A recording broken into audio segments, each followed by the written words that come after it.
Okay, question 2 of the DEB 2017 mock is a money question, okay, to do with currency. So for the question, you get told Sophie's going on holidays to America and she wants to exchange 500 euros for US dollars. She checks online and she finds that the exchange rate on that day is $1 is equal to 88 cents. So find correct to the nearest cent the amount that Sophie can expect to receive. So you are told that $1 is equal to 88 cents. You have 500 euros, so basically you're trying to work out how many times does 88 cents go into 500 euros. So you divide your 500 by 88 and you get 568.181. So that's how much dollars Sophie would expect. And the question asks you correct to the nearest cent, so you round it up. So it's 568.18. Okay, part 2, it says Sophie goes to her local bank and she exchanges her euros for the dollars, and the exchange rate that she receives on that particular day was €1 is equal to 1.0990 dollars.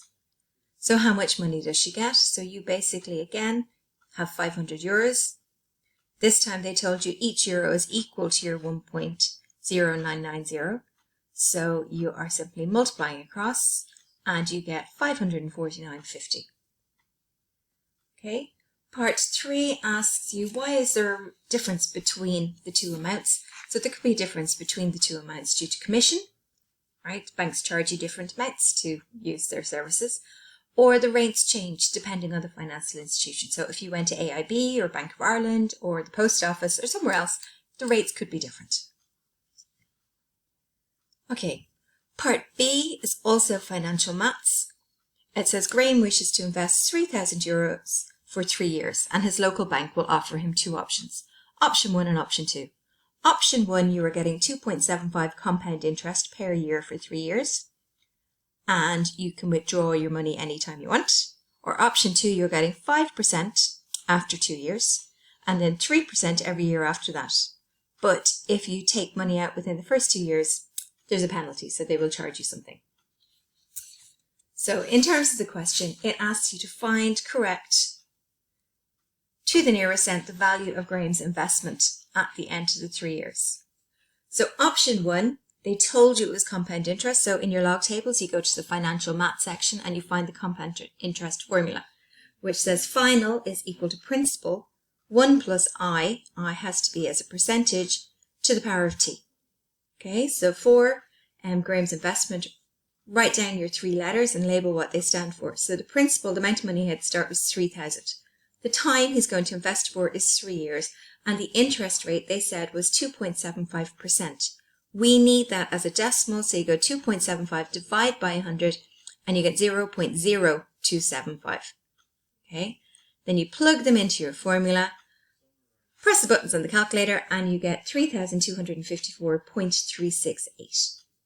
Okay, so you want correct to the nearest cent, so that's 3,254.37 cent.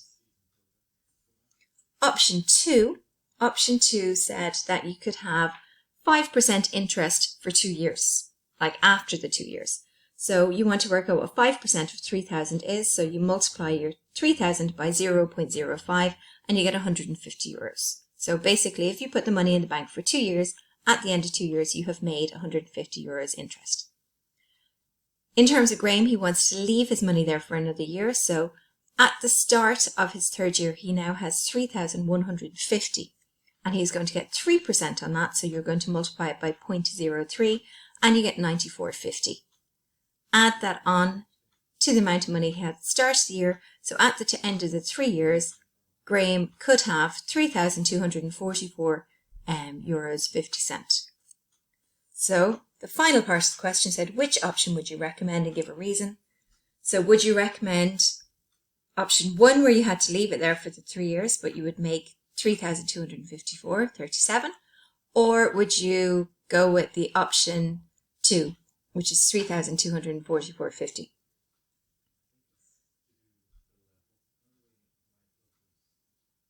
Okay, so in terms of what you could do, personally, I would go, I've written the wrong one down here.